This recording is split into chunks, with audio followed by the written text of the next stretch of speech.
Hey guys, it's your girl Angie. You're watching Barbershop Conversations. Make sure to click the button below to subscribe, like the video. Don't like it, leave a comment. You can also follow me at Angelica Curtis on Instagram. See you soon. All right, well, I'm ready to go, man. Okay. Shit. Yeah, I want to talk about the Joe Mixon thing. You know what I mean? Because I think that it's important that like they hear more than my voice. You know what I mean? Just a different perspective. You know what I mean? Because I'm a pacifist. You know what I mean? Like I'm not one for like violence and nothing like that. But I do believe it's self-defense, though. You know what I mean? At the end of the day, but I have a problem with it being a woman. But I listened to Cynthia G, the video you sent me. Mm-hmm. Yeah, she's powerful, man. And I never looked at it from the perspective of he was assaulted first. I don't and it's sad that I was conditioned. Like when you see a man hit a woman, you instantly blame the man. And when I looked at it a second time, I was like, well, hold up. She assaulted him. She literally assaulted him twice. You know what I mean? And then his instinct kicked in. You know what I mean? So, but yeah, man, I watched your videos and I was like, yeah, you had me on fire and shit. let's go out and kill something. Nah, but on the real. But I want my subscribers to know who you are and what you stand for, and you know what I mean, how important your voice is. You know what I'm saying? Okay, yeah, I appreciate that, but let me make myself very clear on the Joe Mixon situation. I don't believe in committing violence against women. I don't believe in domestic violence one way, shape, or another. I'm a true believer in keep your hands to your damn self. Mm-hmm. But I have to be completely honest. A lot of people are just full of shit. A lot of people like to play the captain syndrome, the hero syndrome. A lot of these dudes is fake, and I don't buy what they selling. A lot of these dudes are a bunch of clowns that want to try to get on the good side. I don't want to get too graphic, but try to impress a woman to get a little piece. Because a lot of these dudes are not authentic. Sure. And the point that I was trying to make on my video is the double standard that go on with these type of incidents. Mm-hmm. It's clear as day. That lady put her hands on him first when he was trying to walk away. Mm-hmm. First of all, people got to understand when those type of situations happen, you're not saying, okay, this is a woman. It was an instant reaction. This dude is a kid. He has kids, and men have quick reactions. They're not thinking about, whether this is a woman or a man. They're like, I got to get in defense mode. He was defending himself. See, people don't understand that lady. She didn't want the video to come out. She was the one that did not want this video to come out because it proves clearly that she threw the first blow. Mm. Now, I'm not saying the dude should have knocked the shit out of her, but at the same time, she attacked him. Sure. She should have been arrested just as well as he was because she threw the first punch. It doesn't matter whether you're a woman or a man. You don't have no more right as a woman to put your hands on a man. And this is where I have a problem with the feminists and these so-called, treat people fair type of movements, because it's like this. If you want to be treated fair, then the fair thing was that she attacked that dude and she should have been arrested. See, nobody is not pointing that out. I've seen a couple of cases where the woman was aggressive towards the man, and then all of a sudden the dude reacts, then they trying to blame it on the dude. And I'm not buying that shit. I felt a couple of years ago when Beyonce's sister attacked Jay-Z. Charges should have been filed on her. See, this is the problem that I have with this stuff and these so-called feminists. They have this certain agenda. It's okay. They want to holler and scream about equality, but then when these type of incidents happen, then they want to holler about, oh, well, I'm a woman, you shouldn't do this, you shouldn't do that, but then you swear that you want equal rights, you want to be treated as fair as your male counterparts. You cannot have it both ways. And that's the only point that I was trying to make. She shouldn't have hit the dude, and he shouldn't have reacted the way that he reacted, but at the same time, I understand. He was attacked, so he defended himself. It's a clear case of self-defense. It's a very clear case. Yeah. Mm-hmm. And you know what I saw too? No matter, and this is my assumption, no matter who it would it have been me, or whether it had been you, or whether it had been a 300-pound dude, his reaction would have been the same. To me, it looked like that in the video. He just wanted to get the person off of him, and unfortunately enough, it was a woman, and she weighed, I don't know how much she weighed, but she definitely don't have the strength of a man. But I don't think he would have reacted any different because he's so young, and he's a football player full of testosterone, and it's just bad that it had to happen in the public eye. You know what I mean? And she tried to and the irony about this is they tried to polarize him into him being an actual menace when he's in the end the victim. He's the victim. He's literally the victim in this case. You know what I mean? And the media is not painting him out to be that. They're painting him out to be a villain. Well, we know why that is. Oh, yeah.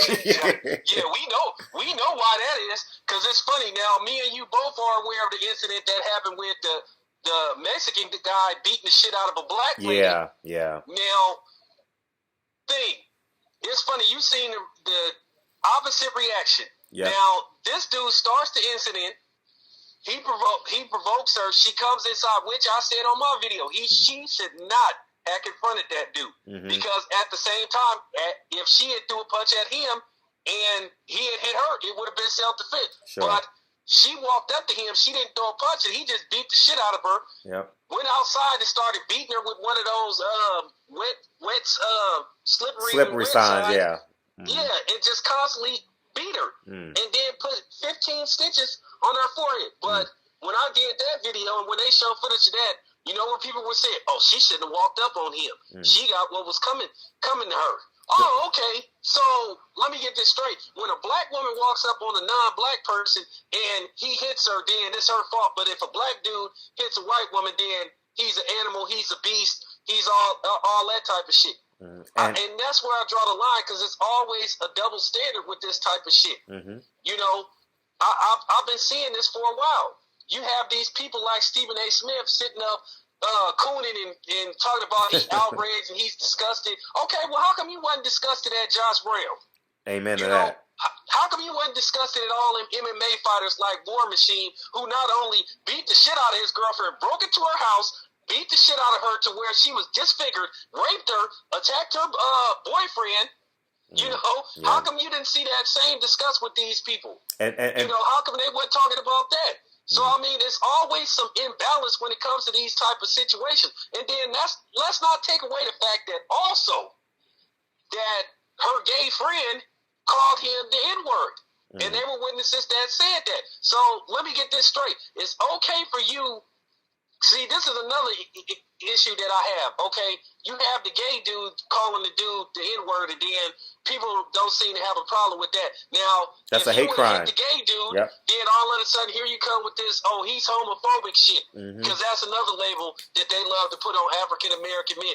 Either we're animals, or we're stupid, or we hate gay people, which isn't the case. Because I'm kind of sick of that propaganda too. The whole you can't respond to anything a gay person says about you or says to you. So it's okay for a gay person to disrespect you and call you out your name, but if you call him out his name, or if he attacks you, then you're homophobic. Yep. It's just too much bullshit that's going on with this stuff. And the reason why I did a video, because I wanted to give people a different perspective. It's not like I said, we're not condoning what happened, but at the same time, you got to remember, the lady put her hands on him. Yep. Let me tell you something, and I got to be completely honest. Let's just say me and you was hanging out, man. Let's just say me and you was hanging out. We at the bar. We drinking. Let's just say Ronda Rousey walks in there.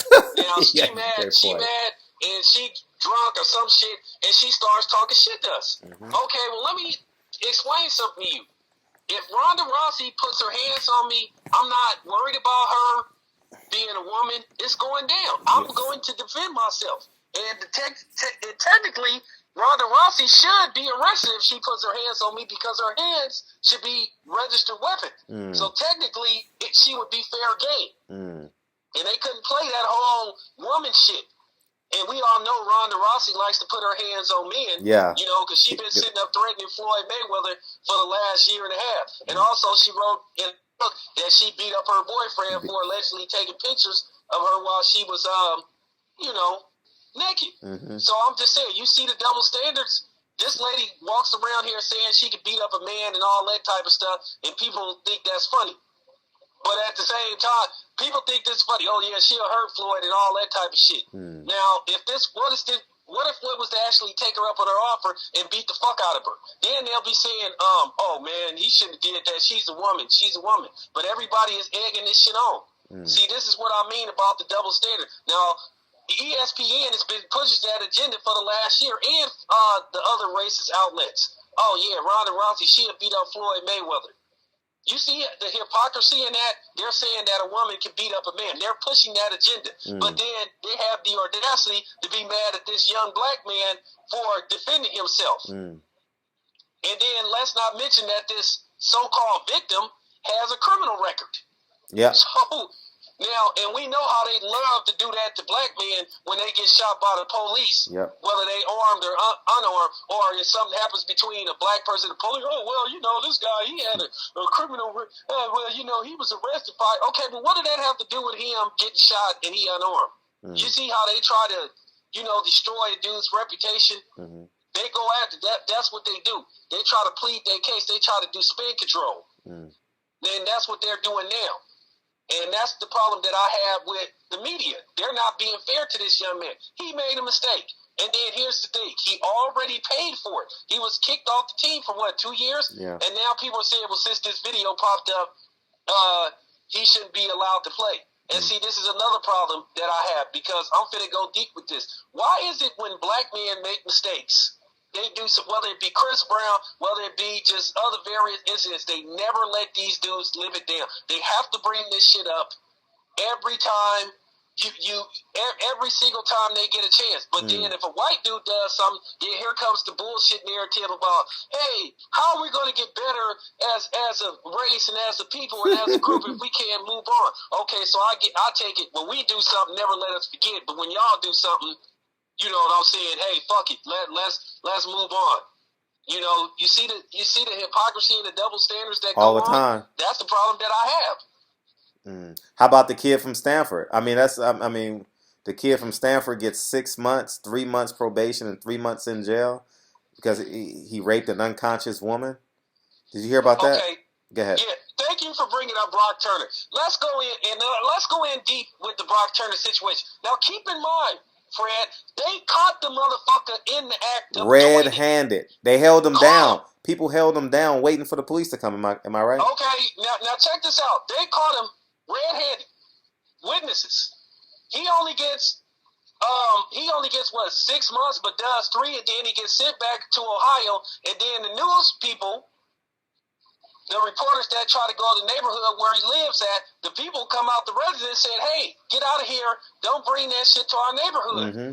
You worry about the victims. Yep. Now, if this dude was in the hood, they'll be in the hood every day fucking with this dude. Okay, like I said, they caught this man red-handed. But then a few months ago, Nate Parker, who tries to put out A Birth of a Nation, which I think was one of the greatest movies that I ever seen produced, they sitting up there trying to crucify him for alleged rape that he was acquitted of by a all-white jury. Keep in mind, he was acquitted. But they want this dude to go on talk show after talk show apologizing. Apologizing for what?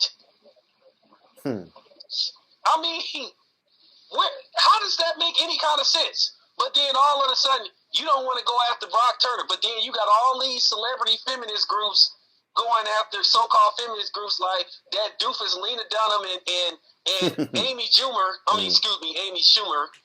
You know, going after Nate Parker.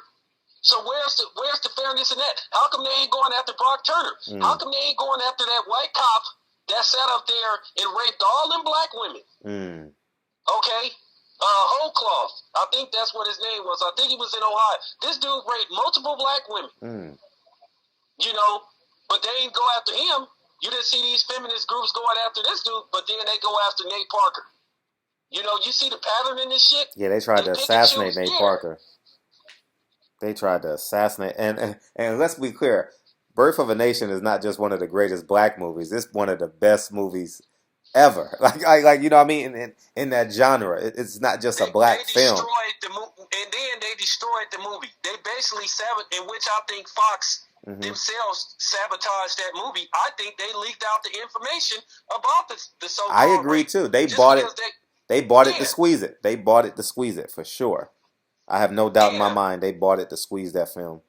No doubt in my mind. I mean, they straight sabotaged that movie, man. The movie was a masterpiece. Then, not to mention the shit that was going on where people was actually going to see the movie and they was getting giving different the, tickets. ticket sales to another movie. Yep. So it was all kind of shiesty shit about that. But that's the point I'm trying to make, Fred. This man was acquitted, but they still tried to vilify this dude.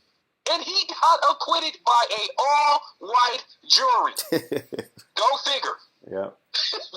And you know what else bothers me too? I know we're jumping to a whole bunch of stuff, but like when white people tell us how we should feel when something happened to us, that literally bothers the living shit out of me. Like when CNN, Anderson Cooper and all them guys say, "Oh, we need to stay calm. This is let justice take place." But when we lean on justice, Walter Scott gets murdered. Nate Parker puts out a masterpiece. You know what I mean? And no matter what side of the fence we on, we're not treated fairly. Well, that's great that you brought that up, man, because it's sort of like you can't win in this system that we're in the system of white supremacy. And that's funny. The problem that I have with this, Fred, white people only tell black people how to react to a situation. Ooh. They don't do this. They don't do this to the Hispanics. They don't do this to the Indians. They don't do this to the Asians. Because we the only ones that sit up there and listen to this shit. Because we don't have the mental capacity or should I say mental toughness to tell them to basically fuck off. Because I am who I am. Don't come telling me as a black man how to react to a situation when it's always happening to us. I guarantee you, if black cops went around shooting unarmed white people, they wouldn't have a goddamn job. You can believe that. Because there was an incident in the South somewhere where these two black cops accidentally killed the unarmed white dude. They were charged within 48 hours. But then you have all this thumb twiddling when it comes to guys like Walter Scott. Then you have in the city where it happened in, the city is like 60% black, and they only can find one black juror, and I don't even want to get on that dude. You don't even want me to go in on that dude, what I think of that dude. Shit, how about the motherfucker that got off with Joe McKnight a couple of weeks ago? Murdered him in broad daylight, assassinated him, and he walks out less than 24 hours in prison, in jail. Not prison, jail. And then the sheriff had the audacity to tell us to calm down and we shouldn't be upset. Well, first of all, if you constantly got a situation where it's always happening to people that look just like you, you're going to be a little bit pissed, especially if you seeing this constantly going on. And then not to mention the dude that shot Joe McKnight, this dude had police protection that the taxpayers paid for. When he went to the station and explained whatever happened, whatever bullshit excuse he came up with to shoot the dude, when he left to go home, the police department stood guard at his house. Now, that's taxpayers' money that they use, for those man hours. Sure. And if that ain't white privilege, I don't know what is. Because I've never heard of a black dude shooting a white dude. And then the police make sure he gets home, take his gun, make sure he gets home, and they say, we're going to stand guard at your house all night. But you're supposed to be a suspect in a murder. Yeah. If you a so-called suspect, you shouldn't be having police guards sitting at your house. That's taxpayers' money that's paying for that overtime or for that manpower. I've never heard of that happening to a black dude.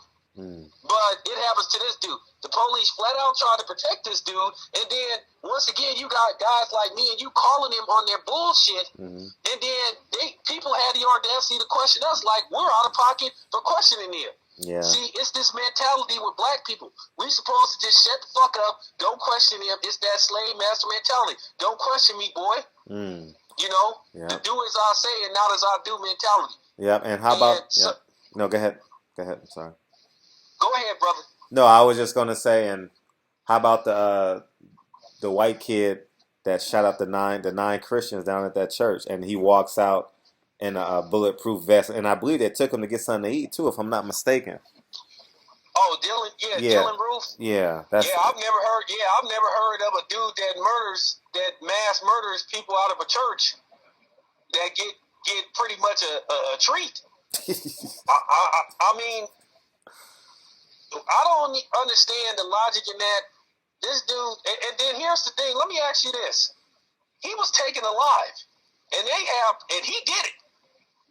He committed a hate crime. He told people that he was going to do it, and he was taken alive. But yet, you got dudes that's suspected of selling bootleg CDs. One dude selling Lucy's, and then a dude that had a permit to carry a gun and was trying to show the officer his proof and said, "Look, I'm going to carefully show you." He ends up getting shot. yeah. They end up dying. But you got all these incidents with white dudes shooting up movie theaters, shooting up schools, you know, and you know, guys in Oregon, you know, point guns at the police that are white, but they don't get shot up. And then one more incident: a 14-year-old child in a white kid in Reno, Nevada, Reno, Nevada, went to a school waving a knife. Now, the police officer managed somehow to shoot him in the arm, and they say the kid is going to recover. But instead of him calling him a thug or a criminal or whatever, you know, the labels they love to put on us. Yeah, that was awful. They trying to pull, well, what made him do something like this? Yeah, that helicopter. Remember that white motherfucker in the helicopter? And did you see that clip when the guy was being arrested? They killed him, but he was going back to his car because his car had broken down, and the guy in the helicopter was like, he called him a thug or a demon or a threat or something like that. And I said, the motherfucker was so calm. I'm trying to think of the name of the black man, but that incident. See, that's what I'm saying. There's always one incident after another. There was just an incident earlier today in Fort Worth, Texas, where a white dude choked a 17-year-old kid. Now, the parents do the right thing the mother do the right thing by trying to call the cops, and the cop is getting an attitude saying that, well, we suspected he littered. And the lady is like, so that makes it okay for him to put his hands. And instead of them, and of course, because they felt that the two sisters, you know, it was a daughter and a mother, they were getting a little bit irate. He manhandles both of them, takes them down instead of arresting the white dude that choked the 17-year-old kid. He gets an attitude with them. And they were talking, and in the video is clear as day. They were trying to talk calm and sensible, but as usual, the cop is blowing them off, disrespecting them, and then, of course, he gets pissed off at them because they're basically wondering, like, why won't you arrest this dude? And then these are the same cops that get on the news and say, oh, why don't black people trust us? Why don't black people like us? And they wonder why it's this bad blood between the police and the black community because of these incidents. It's always one incident. It seems like it's an incident a week with the cops in the black community. And then when we call them on it, they get mad at us like we out of pocket. And then you always have these silly white people that'll come on your channels and say, oh, that got every excuse in the book why this happened. When it's just a clear case of the police either being an asshole or just being a flat-out race soldier. Because, like I say, we live in this era. People still have that mentality, the 1955, when you see a police officer, you're supposed to salute him. Or the white supremacist attitude that, hey, you're not supposed to question me. Look at you. You're black. I'm white. Don't ask me no questions. I guarantee you, let me and you had choked a 17-year-old white boy. Jesus. Not only it's a question of whether me and you would have made it to the station alive. You're right. We either would have got the shit beat out of us by the cops, or we would have probably just got shot and they would have made up something like they so greatly do on a regular basis. Oh, I thought he had a gun, so I shot him. Yeah, I always tell people, do you ever had a conversation of what you do when a cop pull you over? White people don't have that conversation. When me and my boys get pulled over, someone is given a fucking story of what we should do.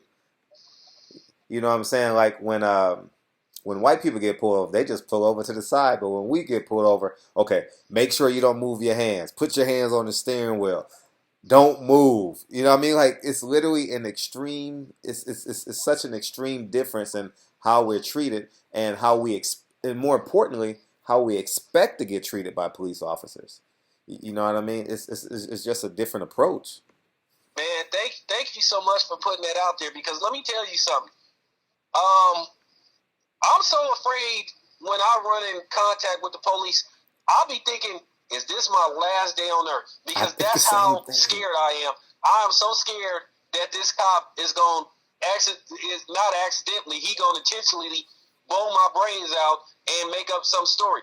Because I'll tell my son how to react when you see a cop. And it's just like, you wonder, is this your last day on earth?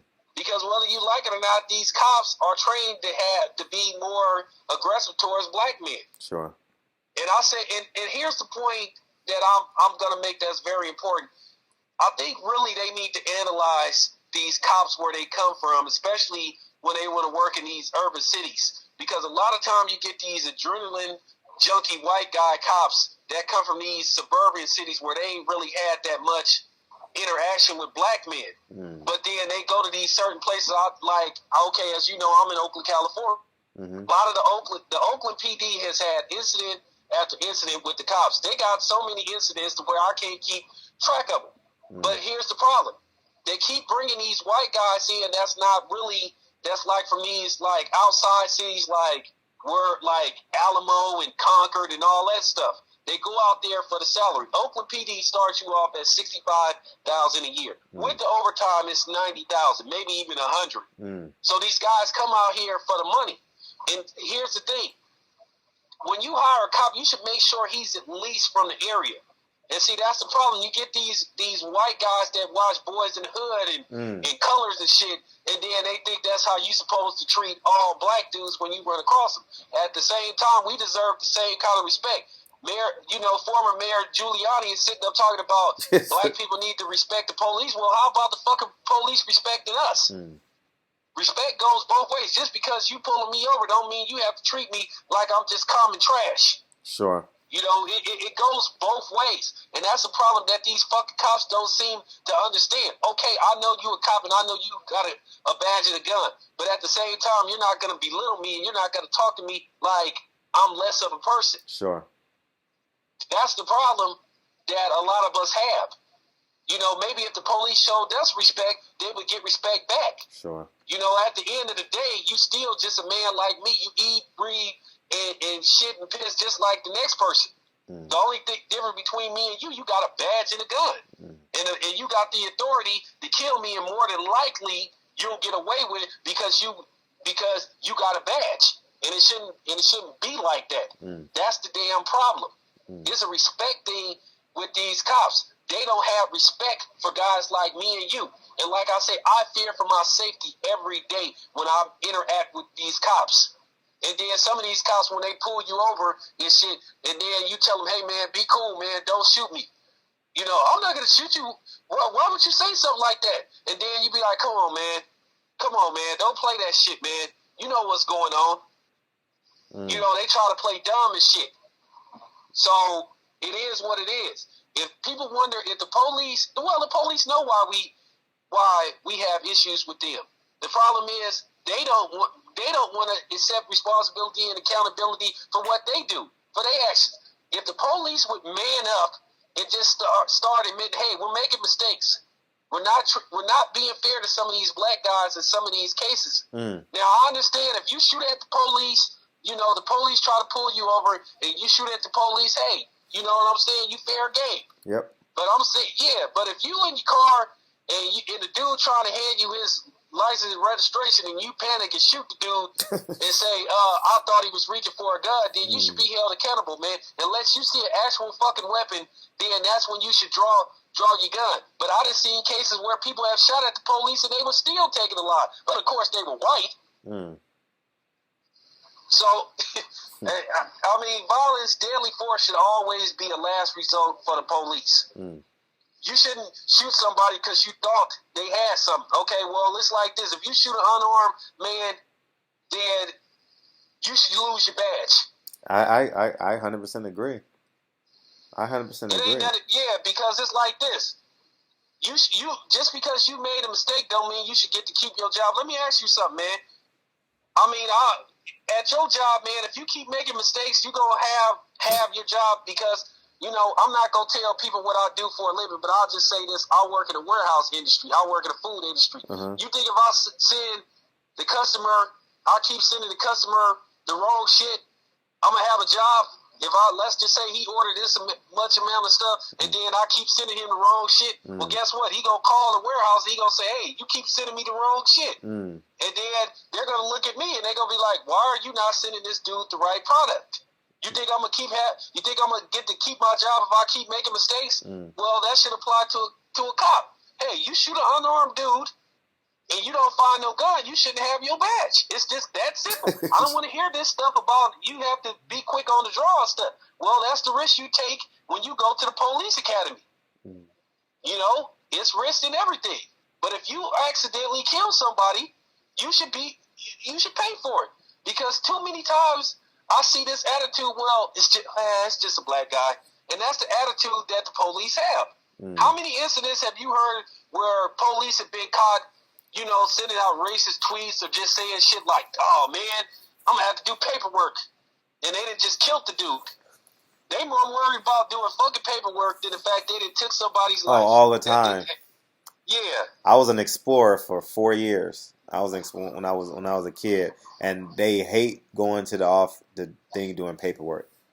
Hated it, and they would let a lot of people go, and you know, and not let a lot of people go, depending on the crime. But yeah. They hate sitting in the office doing that paperwork. You're right. You're right about that. Oh yeah, I have people that I know that's in law enforcement. They say it all the time. They say they hate filling out the paperwork. That's why sometimes if it's somebody that got a warrant for petty theft, in some cases they'll let them go because they don't want to deal with that paperwork. Now, if it's some shit you wanted for like murder, run or some shit like then they gonna take you in and shit. So, I mean, it's just like, they just don't they just need to be held accountable, man, for their actions, man. Sure. And I just wish people would be honest with each other. When we start being honest with each other and admitting, like, hey, it's a problem. This is a problem with all these shootings of unarmed black men and women and children. This is a problem. Tamar Rice shouldn't have got killed. Wow, poor kid, man. The police jumped out the car and opened fire on him. He didn't even take the time. He didn't even say, "Drop your weapon." He got out the car and opened fire on him. You know, and that's what I'm saying. These cops shouldn't be having badges if they're that afraid of black people. And I'm serious. I mean, I could just sit up here with you and name several incidents of police brutality and questionable conduct by police, but that would be like a 6-8 hour video. All I gotta do is type up police corruption on YouTube and dozens of videos will pop up. Not only just past, probably this year alone. You're right. Don't you find that problematic? If me and you could easily just type up something like that and just look at a video and do videos about it, that's a problem. You know, that's a problem. And then you have the main, I'm just going to say it. I'll just say that the white media covering these things up. I can guarantee you if I go shoot a cop and they find out it's a black dude, I guarantee you my name gonna be ran all over the news. Man, I can almost promise you that. But the problem is when you have these incidents with the cops, they don't want to address it. The news just don't want to address it. They want to send you propaganda. They want to pull police brutality doesn't exist when it clearly does. Oh, racism doesn't exist when it clearly does. If racism doesn't exist, let me ask you this question. Why the fuck they got all these damn incidents with fucking white women making fun of black women, our sisters, putting like toilet paper in their asses and painting their face black, talking about my nation equal and making fun of Black Lives Matter and all that shit. Mm-hmm. But then they say it's not racism. If it ain't no fucking racism, why the fuck is A&E about to give the goddamn Ku Klux Klan a fucking reality show? Isn't that crazy? I've never seen those. I think that's the most appalling and offensive thing I've ever seen in my life. But I expected because you know A&E. I guess they're gonna try to paint the Ku Klux Klan in a light to where us black people, we're wrong about them. They didn't do none of the stuff that they have proof that they did, and we got them all wrong. They're not a hate group. So I just think that's appalling. To be honest with you, I don't even think that show should see the light of day. Yeah. To be honest with you, we should be calling A&E, asking them, why in the fuck is you putting a show like this on? What do you expect to gain for putting a show on about a murderous hate group? You know, they're a murderous hate group. Everybody knows that they murdered people and they didn't kill people. Well, I mean, you mentioned media, and ESPN is one of the greatest examples of sexism and racism. You know what I mean? I'll give a couple examples. Like, people are blind to the fact that they minimize Stephen A. Smith and only want him to defame black people with a white co-host. ESPN, I was covering the Floyd Mayweather-Manny Pacquiao fight.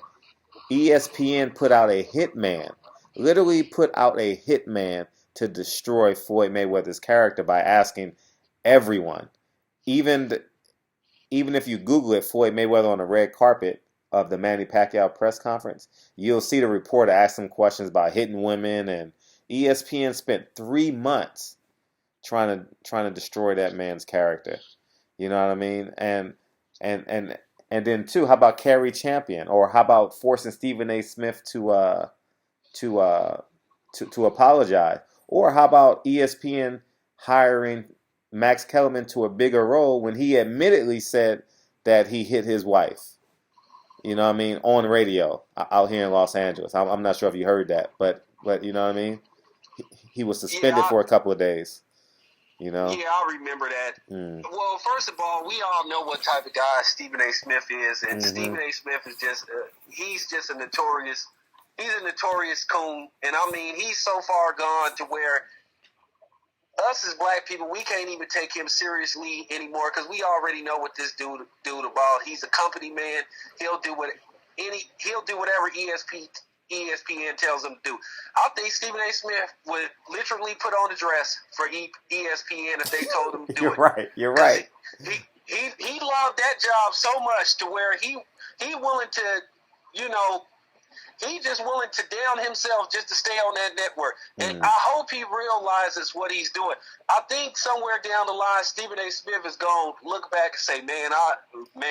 Okay.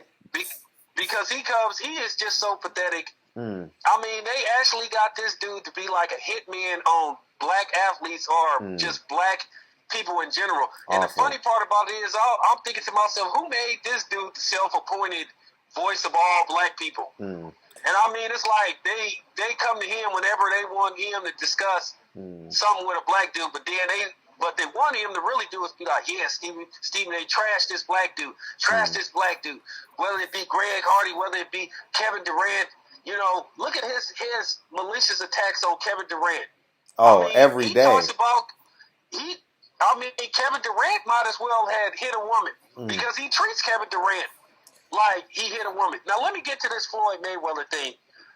I thought that was atrocious how they went after Floyd Mayweather, how they tried to make this be about good versus evil when Manny Pacquiao's history is just as shaky as Floyd Mayweather. This dude is forever linked to possible PED use. This dude is a known cheater on his wife. This dude has fathered children out of wedlock. This dude was arrested in 2012 in the Philippines for allegedly storming in somebody's office about an election. See, I got a lot of history on Manny Pacquiao. See, they don't want to talk about Manny Pacquiao's history. Not to mention this dude is linked to cockfighting.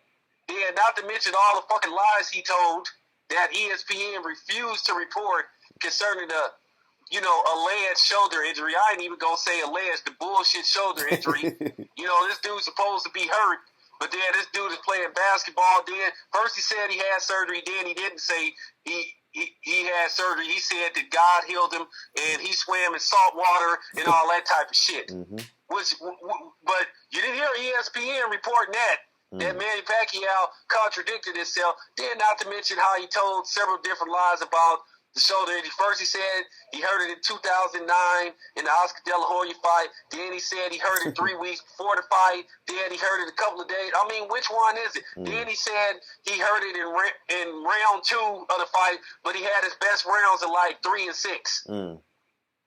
But he was throwing punches throughout the fight.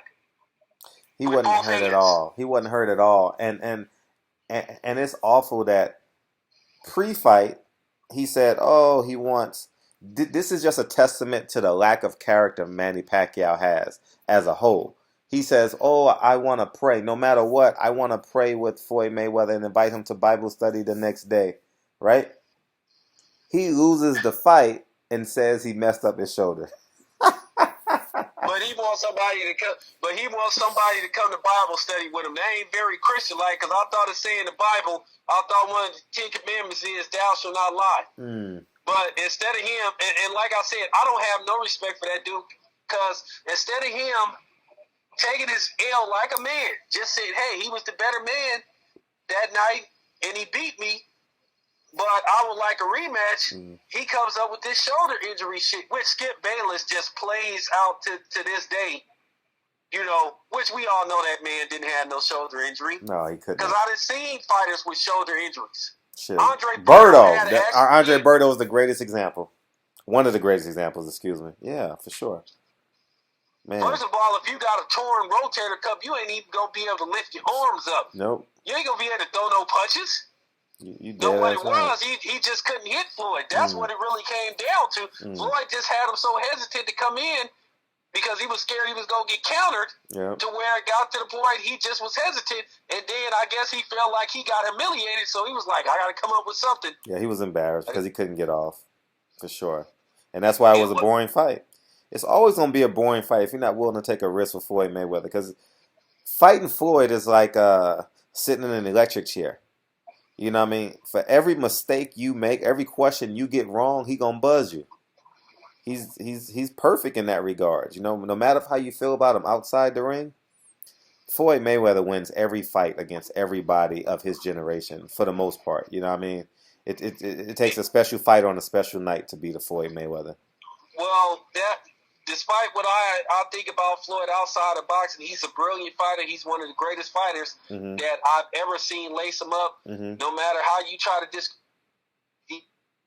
a very solid resume. He's fought numerous Hall of Famers, numerous future Hall of Famers. So, I mean, his legacy is intact no matter how much you try to discredit him. I mean, if you say Floyd ain't a good fighter, you full of shit, and you shouldn't be allowed to talk boxing. You know what I'm saying? That's just pretty much what it comes down to. I'm not going to sit up there and discredit somebody just because I have a personal issue with him. Oh, my personal issue is getting bigger and bigger with Floyd, especially with the man, that Colin Kaepernick shit, man, is just. Well, yeah, the Colin Kaepernick, that made it pretty much. I was pretty much down with Floyd. That substantiated everything. You know what I mean? We gave him a lot of passes because he was beating the system, and we enjoyed. Well, I'll speak for me. I enjoyed Floyd Mayweather beating the system. I literally got a thrill out of Floyd Mayweather calling the shots, making other people compromise who they are and what they wanted to appease Floyd Mayweather. And so I let a lot of shit slide when Floyd went to jail. I didn't write a hit piece on Floyd. I didn't, you know what I mean? I held my water, you know what I mean? But now that I believe Floyd Mayweather's in a space now. He's in a different space now in his life, and I don't know if you would call it his career, but it may be over in some people's eyes. But he's in a space now where he needs to be more Muhammad Ali, more Malcolm X, more MLK. You know what I mean? He's not in the space of where you got to tell us how much money you have or how powerful you are or how many women you enslaved. He's in a space now where he can literally change him can literally single-handedly change the paradigm of how, or begin to change the paradigm of how non-black people view black athletes and more importantly the black culture in America. You know what I mean? But he refuses to do it. Yeah, and I feel like that's very disappointing. As far as Colin Kaepernick go, I will always support that dude. I love Colin, and I hate the 49ers, and I love him. He proved also, and I'm gonna tell you something else. As a football fan, of course, I'm in the Bay Area. I'm more of a Raider fan than a 49er fan, but I support the 49ers to the fullest. Colin Kaepernick can play. And the 49ers did not lose games because of Colin Kaepernick. Look at his numbers. His numbers is solid. Colin Kaepernick can play in this league. He could be a starting quarterback somewhere else. But unfortunately, we know what may happen to him based off what he did. And see, the thing is with Floyd was in a position, he was in a great position, and he dropped the ball, man. He fumbled big time. He just catered to everybody else. He did what everybody else wanted him to do. You know, and like I said, we both agreed with, we overlooked a lot of shit Floyd did, just like the hanging around with Justin Bieber, a known racist who put out 2 videos making fun of black people. Nigga, about, yep. Chainsawing black people and Ron nigga and the one, you know, that type of shit. Then he sort of lightweight defended Donald Sterling. Well, Donald Sterling was never mean to me. And then the whole Black Lives Matter and I'm not a follower and all that type of shit. And well, we call the police when something goes wrong. No, well, not necessarily. And then the funny part about it is Floyd is the very one that was hollering about racism when it came to him, saying, oh, well, I don't never get the respect that the Mexican fighters get because I'm a black man. But then, okay, we was like, okay, we feeling that. But then when it came for you to speak on something that was very important, and Floyd could have said something that would have held a lot of weight, but he chose to go the other direction, and that was disappointing. And that's why I made that video where I threw all that TMT gear in the garbage can, because that's where it belonged. It was complete garbage what he did, and Floyd just came across as just another basic coon / coward. And now, like I said, I will always respect Floyd for him being a fighter. And like I said, I'm happy that Floyd made the type of money that he made, man. That was monumental. It was great. It was good to see another black man, you know, make the type of money in one sport that he did. He set records, man. He did it his way. But then the very people that was riding for him against the people that was against him just because of his skin color, those were the very people that he decided to disrespect. Like I said, I wish I could talk to Floyd personally and just make him realize what he did. Because I know for a fact that Floyd sometimes doesn't think before he said stuff. No, he doesn't. I'm telling you, I wouldn't be surprised if Floyd is somewhere saying, man, I shouldn't have said that shit. I'm pretty sure he is. Yeah, because at the end of the day, I mean, it comes in different spaces in our lives. Some of us get it younger. We are a black man at the end of the day. And I know non-black people don't understand when I say that all the time. I say at the end of the day, you're still a nigga to them. It doesn't matter how successful you are, you're still a nigga to these guys. And Floyd is probably thinking, and I don't know when he's going to get it. You know, Warren Buffett is not his friend because he likes him as a boxer or as a person. He likes him because he's trying to streamline what he invests in to keep the mainstream the mainstream. You know, it's not Warren Buffett wants to be Floyd Mayweather's friend and teach him how to make his investments. What Floyd Mayweather really need to fully understand is, without Al Heyman, there is no Floyd Money Mayweather.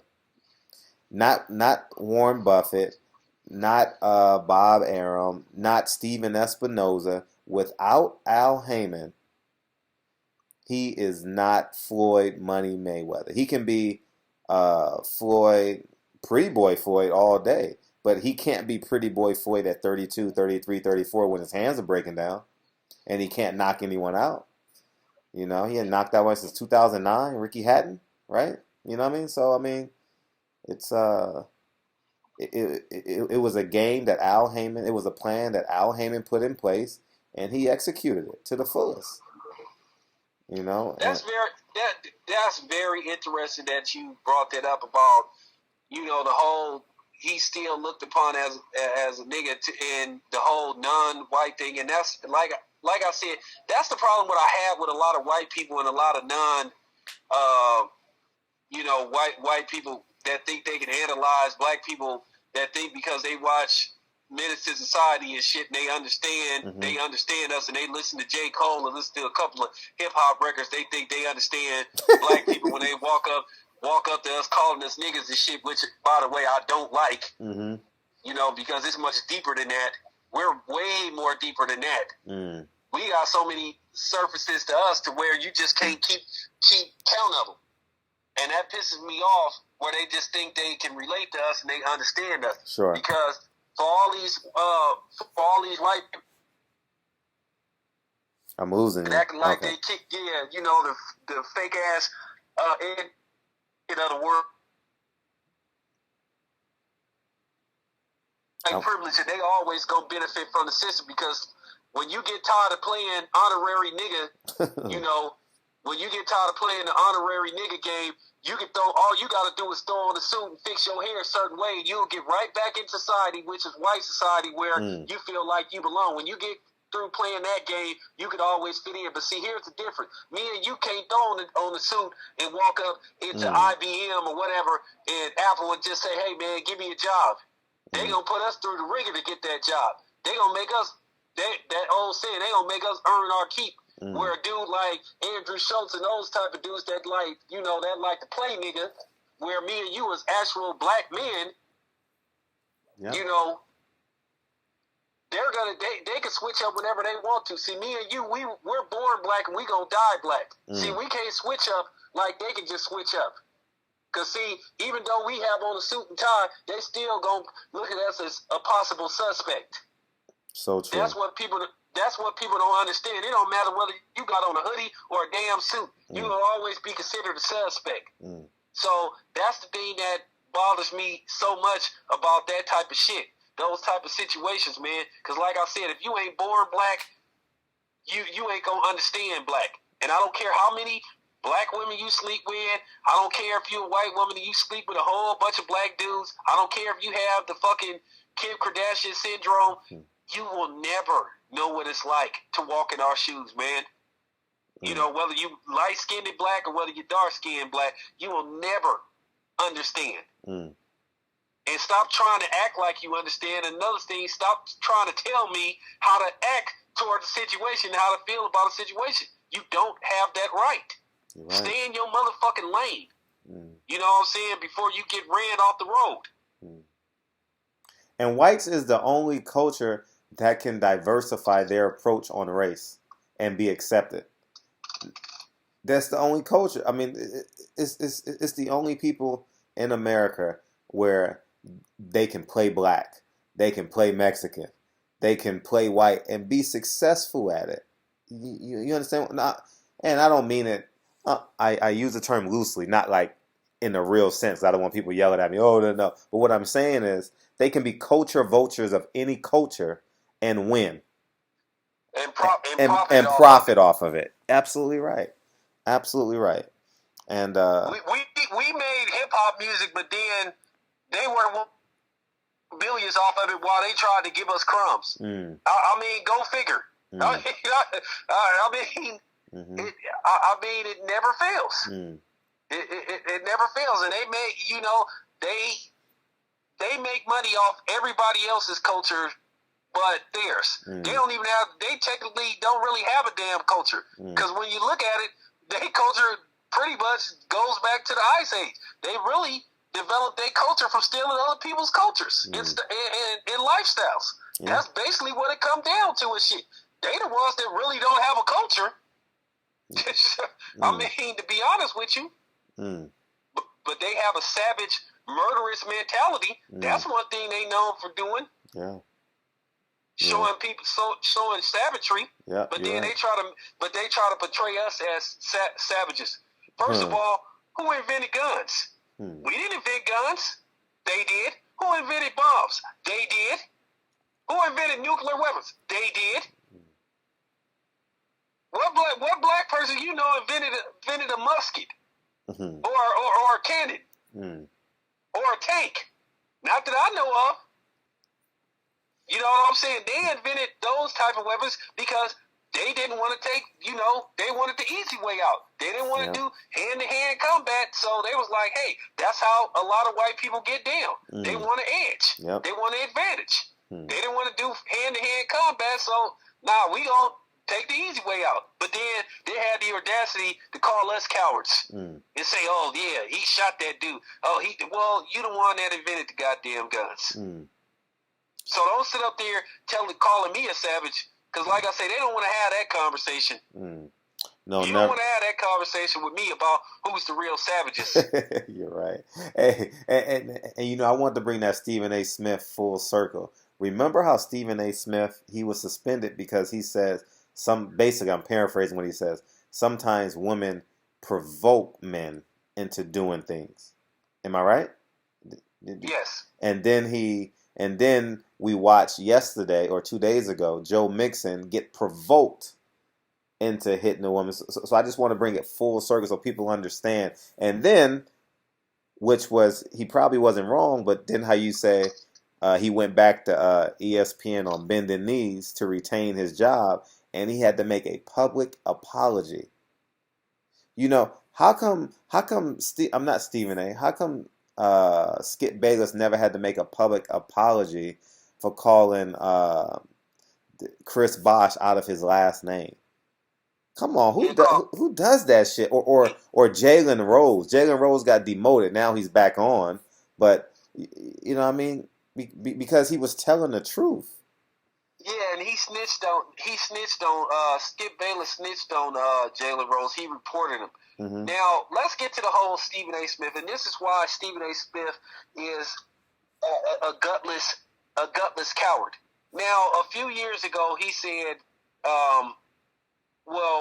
women need to look at themselves and look at what role they play in provoking a man to hit them. Maybe they need to fall back in certain situations, which is a message that I've been preaching on my channels. Mm-hmm. About that you shouldn't provoke a person. Don't put yourself in a situation where a person gets mad enough to hit you, and that goes both ways. So that's what he pretty much said. So what happened was, Michelle Beadle, who's a documented drunk, alcoholic, who should have been fired for violating company policy by making that issue she had with Stephen A. Smith public, because first of all, Michelle Beadle should have been fired for sexual harassment, because it's documented that she made sexual advances towards Aaron Rodgers and Clay Matthews. But she got to keep her job, and she openly went after Stephen A. Smith. Mm-hmm. So she should have been fired for breaking company policy, but she got to keep her job because she was the front runner in trying to get people to rally behind her to get Stephen A. Smith fired. So Stephen A. Smith comes back, talked about, I made a statement and I'm completely sorry and I apologize. Which, by the way, nothing that he said was inaccurate. He was telling the absolute truth. So basically, you were damn near fired for saying something that was the absolute truth. And that just gave me a whole different outlook on Stephen A. Smith. I would have rather got fired than apologize for something that I didn't mean. So that showed me right there that you can't take Stephen A. Smith seriously. That he's willing to say anything and do anything just to stay on ESPN. This is a dude earlier this year that went to some college telling people that racism doesn't exist anymore. And we know that not to be true. So this is a dude that's willing to lie, steal, and cheat just to keep his job at ESPN. He's willing to throw any and everybody under the bus. If Stephen A. Smith will attack black people on a regular basis to keep his job, he'll do it because he wants that job that bad. So Stephen A. Smith already showed he didn't have no journalistic integrity because he went on there and said something that he really didn't believe. He apologized for telling the truth. So basically, you can't take him seriously because we already know that he's a liar. He's a fucking liar. And he's been caught in his fucking lies. And it's never going to stop, neither. And because ESPN needs him to perpetuate the inferiority complex in black men by spewing his hatred, or no, I wouldn't even say hatred. I don't know if he hates these athletes, but spewing the false narrative of all the black athletes, and might add you the major black athletes who have the power of influence, like a Kevin Durant, like a LeBron James about his decision. How many times are you going to bring that up? That was years ago. How many times are you going to bring up Kevin Durant? It was his decision.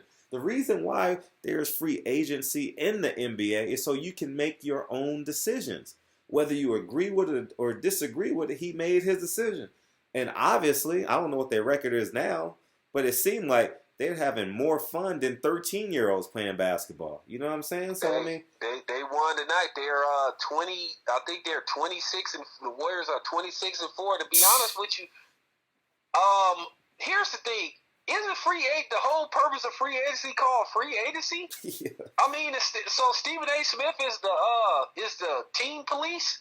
So you try to tell somebody what team? And see, let me tell you something about the whole Kevin Durant. We already know what that was all about. If Stephen A. Smith wouldn't have opened his big fucking mouth, Kevin Durant would have went to the Lakers. But at the beginning of last season, he couldn't help himself saying that. So actually, if you're a Laker fan, he caused the Lakers not to be able to get Kevin Durant. Yeah, his right-hand man or saying, something. well, my sources tell me he's going to. And, Kevin Durant didn't want Oklahoma to know till it was time. So basically, he went off on Stephen A. Smith and said Stephen A. Smith is a liar and all that type of shit. So Stephen A. Smith, instead of him just blowing it off, he get on there talking about, you don't want me to come to these arenas. Basically, he threatened to expose Kevin Durant's personal business. Basically, just snitch. And I thought that was very petty of him. I wouldn't even have paid attention to no shit like that. And he talked about, and then ever since then, he done had this vendetta against Kevin Durant. If that incident wouldn't have happened and Kevin Durant ended up going to Golden State, he wouldn't have said a motherfucking word. But because that incident happened, he just has a vendetta against the dude. The dude is still talking about him. I mean, from him signing at Golden State to now. I mean, come on, man. Enough is enough. That's the not man even a story has every anymore. right to go wherever he wants to go. And let me tell you how fake this motherfucker is. I guarantee you, if Fox Sports, where Skip Bayless was, offered him the same type of money that Skip Bayless got, he'd leave ESPN in a heartbeat. Sure would. I bet you would be talking that stand where you stand in loyalty shit right now. I bet you he wouldn't be saying that shit. Skip Bayless got a better deal than him anyway. Yeah. So I don't blame Skip Bayless for leaving. And man got $4 million up front and like a 4-year, $26 million contract. Yeah, big time. And just to do a story, just so people understand who Kevin Durant is, I was fortunate enough to not fortunate enough. I was at a club in LA. It's called Greystone. Greystone about 2 years ago was like the hottest club out here in LA, right? And I went on a Sunday night. Sunday night is where like Kanye West goes. It's like industry night. Everyone goes. And Kevin Durant came with about 6 or 7 people, maybe even 8 or 9. And I'm not making this. I actually did a story on it, and I sent it to. I did a story in the newspaper, and I actually sent it to the Oklahoman or whatever that newspaper was. And Kevin Durant got a table, right? And I'm watching this guy the whole night. He got a table on the lower level, and it had like a wall. He sat on the wall and drank Evian water all night while all his boys drank, drink, and hollered at girls. Now, I'm not saying he didn't holler at girls because when you're in the public eye, you have a guy that goes gets your girls for you. I'm uncertain if he did that. But what I'm saying is, this guy was in a LA nightclub, 1 o'clock, 12 o'clock at night, with a bunch of celebrities. The Game was there, Megan Good was there, a handful of other celebrities. And he's just sitting on the thing, literally saying what's up to everyone that walked by because you can't miss him. You know, he's one of the more recognizable athletes we have in America. And just saying what's up, taking pictures, taking selfies, and drinking Avion water. Kid you not. So, and that's the only, besides him playing in the Drew League, literally playing a season in the Drew League, giving back to the city of Compton, city of Los Angeles, here in LA. You know what I mean? So I have nothing but positive vibes about Kevin Durant in terms of his character. You know what I mean? And that's why it bothers me that Stephen A. Smith stays on him so much, because he speaks out of both sides of his mouth. Well, Kevin Durant is a great guy. You know, he takes care of his mother. He does the right thing. But, you know what I mean? He signed a I say this in caps, a free agent contract to go to Golden State. You know what I mean? Like, who wants to? Where would you rather live? On a cul-de-sac in Idaho or a cul-de-sac in Beverly Hills? Like, come on, man. Let's keep it 100. Like, the goal is to make as much money as possible and win championships. Shit. Why would you? I mean, yeah. Well, me and you both know Kevin Durant don't even need the damn Golden State Warrior money. The man has a $300 million contract with Nike. Yeah. So the man is winning either way. And I can one better you on Kevin Durant's character. You know, when Kevin Durant first got to Oakland, I don't know if you know or not, but Kevin Durant went through some of the roughest neighborhoods in Oakland and shit, just meeting and greeting the people. He went to West Oakland, you know, taking pictures with people. He rode on the bar train. He rode on the bar train. This man went to San Quentin prison and was playing dominoes with the brothers on the yard and shooting some hoops. You know, I don't know why they didn't put that out. This is how, you know, Kevin Durant is. So I believe the dude is a stand-up dude, man. He's an approachable dude, man. I mean, he's a DC cat. And you got Stephen A. Smith treating this man like he's some kind of rapist, and that's the problem that I have with him. He's trying to make the dude look like he's some kind of villain. The man want to win a championship. He doesn't want to be like Charles Barkley. You don't want to be like Charles Barkley, Reggie Miller, Chris Mullin, dudes like that, some of the greatest NBA players that ever played, Karl Malone, that didn't win shit in their career. You're right. That man don't give a damn about no scoring titles. That man is trying to win a ring. He felt like he couldn't do it with Russell Westbrook, so he went to a better situation. The man looks happy as hell playing in Golden State. Whoa. Because he knows he doesn't have to score 40 points like he used to then again, and you know, in Oklahoma City, you know, depending when Russell Westbrook wasn't hoisting up 40 shots per game, you know, he had to wait to score his 30, but now at Golden State, he equally gets his shots. He still gets his 26 points a game, and it's spread out. Him and Klay Thompson and Stephen Curry, they're working magic now. At first, it was rough. The first few games, it was rough, but they're starting to gel. They're winning games. It's all starting to fall in place. Kevin Durant looks happy as hell in Golden State. Everyone looks happy. I mean, it's so much fun watching them. Like okay, I give the example yesterday or this week.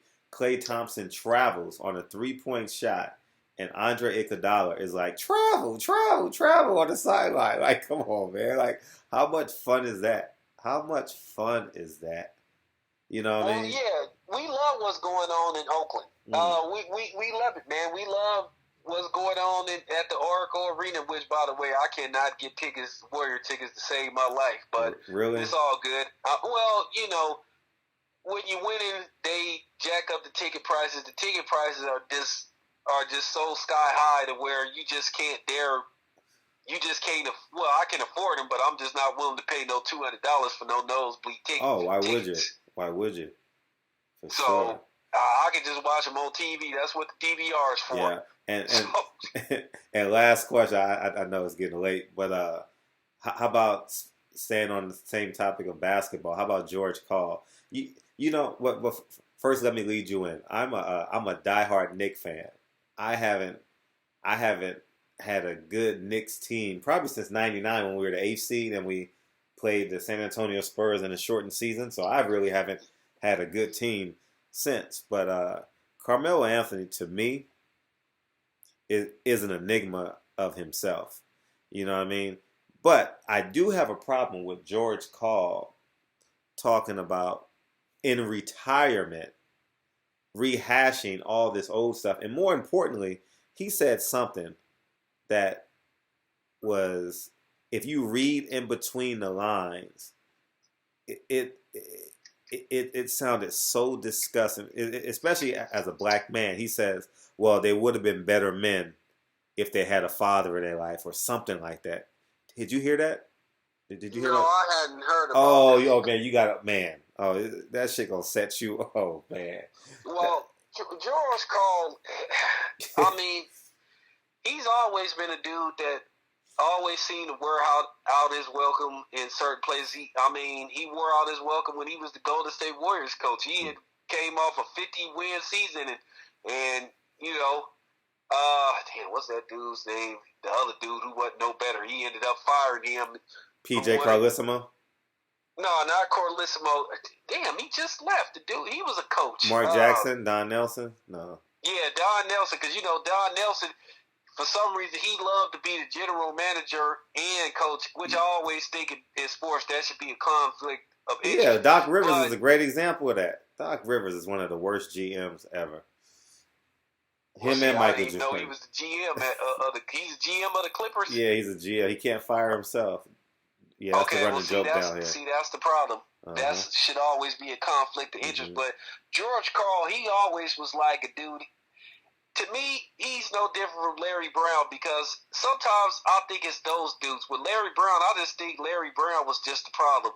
Larry Brown was a serial quitter everywhere he went. Wow, great point.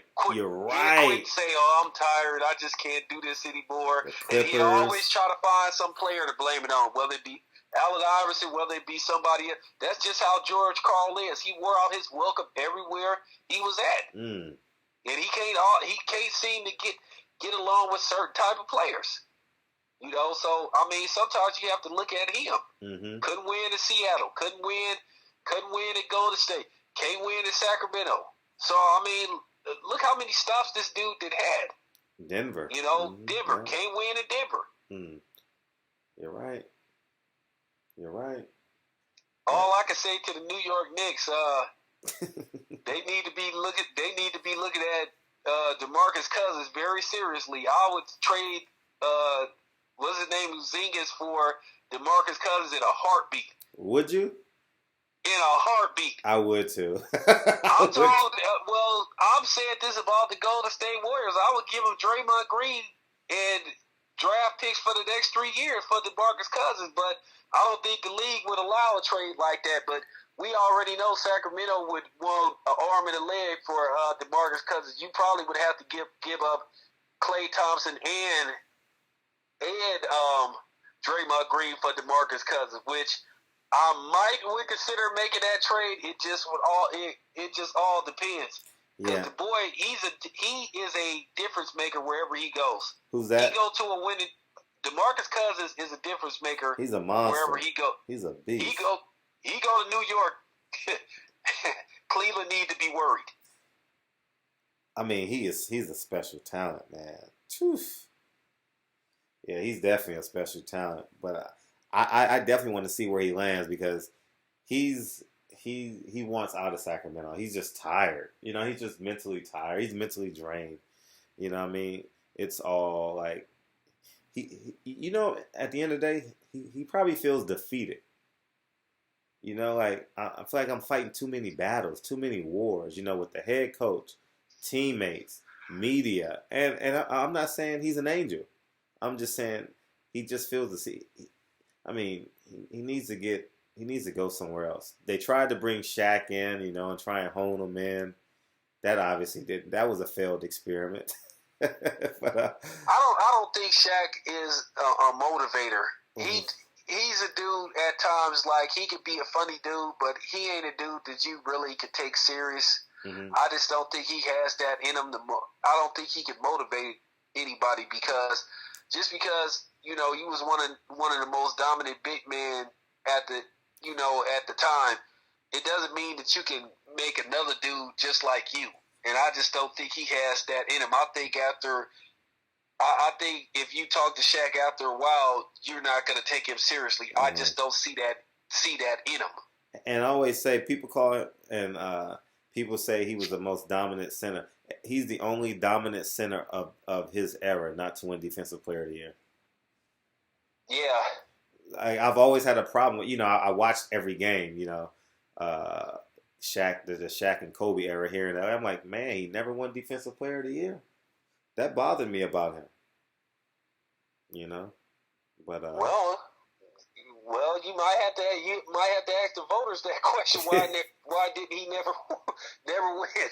Mm-hmm. I thought Shaq was okay on defense. I didn't think. Yeah, that's what I'm saying. Never like great. Like Gary Payton did. Never great. Draymond Green, but Shaq played decent defense. Shaq was more of a scorer than he was a defensive player. Shaq wasn't ever known as a shutdown defender. Mm-hmm. Kobe Bryant was a better defender than Shaquille O'Neal was, sure. But Shaq, that wasn't his job. Shaq's job was to score buckets and defend somewhat. He wasn't there to grab, like 18 defensive rebounds and have like 10 block shots a game. Mm. He wasn't Mutombo. Mm. He was there to score. Mm-hmm. And that's what he did. Mm. Well, yeah, man. Well, I appreciate you taking the phone call, though.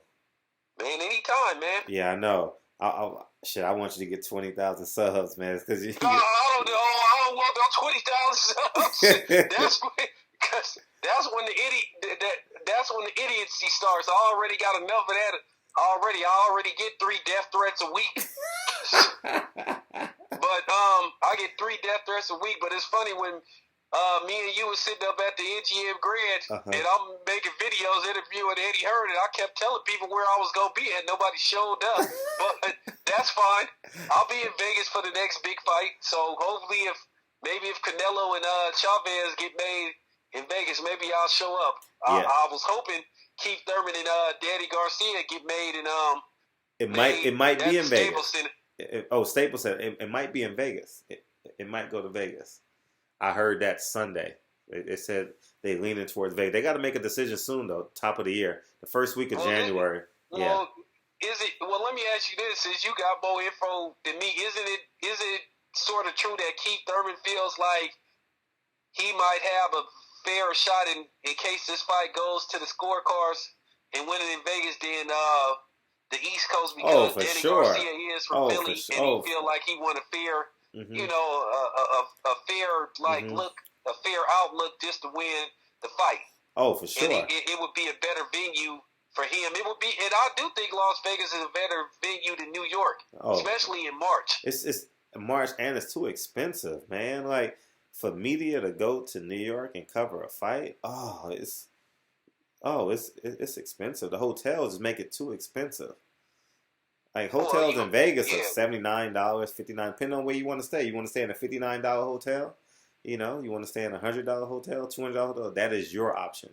You have no options that in New York. They got what you need, because I was like I told you, I was right across the street at the Excalibur. So hopefully that fight goes to Las Vegas. But January is coming up, and a decision needs to be made.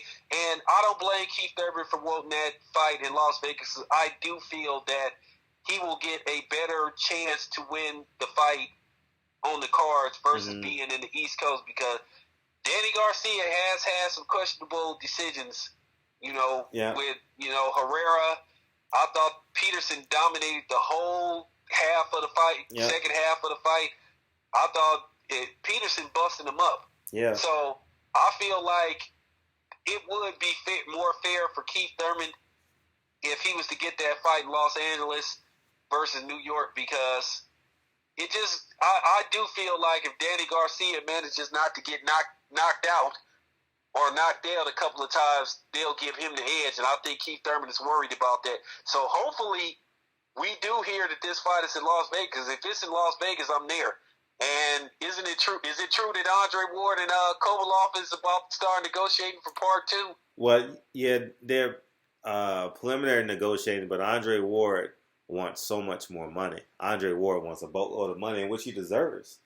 You know what I mean? And any chance Andre Ward is possibly holding out for Oakland?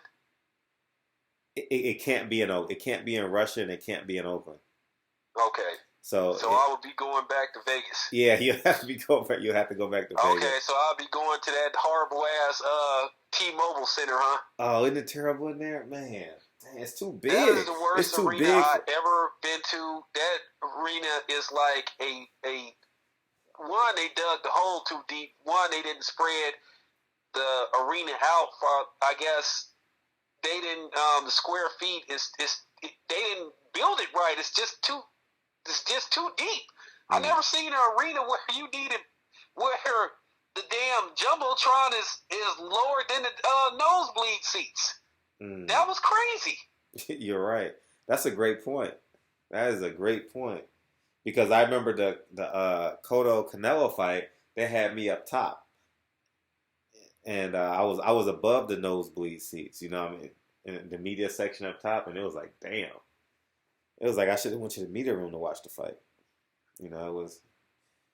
But, yeah, so you don't like the T-Mobile Arena neither. No, I don't like the T-Mobile Arena. Yeah, and not to mention those damn stairs are so steep, and then they're cut short to basically, if you wear like a size 13, you literally, if you fall down those stairs, you're gonna have some kind of permanent damage, and you probably fall off the balcony. That whoever designed that arena did a horrible job. That's like possibly the worst arena I've ever been to in my life. That arena is terrible.